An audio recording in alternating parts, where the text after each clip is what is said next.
பள்ளிக்கரணை சதுப்பு நிலத்தில் கட்டுமானம் மேற்கொள்ள தனியார் நிறுவனத்திற்கு அனுமதி வழங்கியதாக எழுந்த புகார் தொடர்பாக அரசு தன் தரப்பு விளக்கத்தை அளித்திருக்கிறது. விவரங்களோடு இணைந்திருக்கிறார் செய்தியாளர் பாஸ்கர்.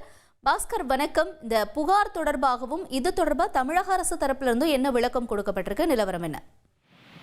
சென்னை பள்ளிக்கரணை காப்புக்காடு ராம்சார் தளத்துல ஒரு அடுக்குமாடி கட்டிடத்துக்கு அனுமதி என்பது சுற்றுச்சூழல் மூலமாக கொடுக்கப்பட்டிருக்கிறதாக செய்தியாளர்கள் செய்தி வெளியாகன.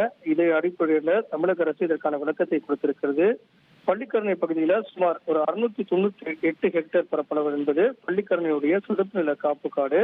இங்கு வனத்துறையுடைய முழு கட்டுப்பாட்டில் இருக்குது. அந்த கட்டுப்பாட்டில் இருக்கக்கூடிய பகுதியில எவ்விதமான கட்டுமானங்களுக்கும் அனுமதி என்பது கொடுக்கப்படவில்லை. ராம்சாத்திரமாக அறிவிக்கப்பட்டிருக்கக்கூடிய 1248 ஹெக்டேர் பரப்பளவுல பள்ளிக்கரணையுடைய சதுப்பு நில காப்புக்காடினுடைய அந்த பரப்பளவு என்பது 698 ஹெக்டேர் நிலமும் இருக்கிறது. உரிய நடைமுறைக்கு பின்புதான் வரையறுக்கப்பட உள்ளது. 550 ஹெக்டேர் கூடுதல் நிலமும் அதில் அடங்கும்.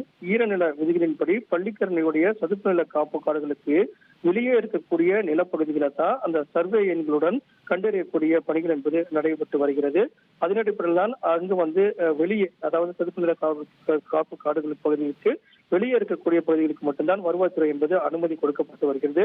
இந்த நிலையில பார்க்கும்போது அந்த பள்ளிக்கரணையுடைய சதுப்பு நில பகுதிக்கு உட்பட்ட பகுதியில் எவ்விதமான கட்டுமானங்களுக்கும் அனுமதி என்பது கொடுக்கப்படவில்லை அப்படிங்கிறது தான் தமிழக அரசு இதன் மூலமாக தெரிவித்திருக்கிறது. அந்த பகுதியில் இருக்கக்கூடிய ஆட்சேபனை தெரிவிக்கக்கூடிய நபர்களிடமிருந்து கருத்துக்களை பெறுவதற்கும் பரிந்துரை பரிசீலிப்பதற்கும் 240 நாட்கள் கால அவகாசம் கொடுக்கப்பட்டிருக்கிறது.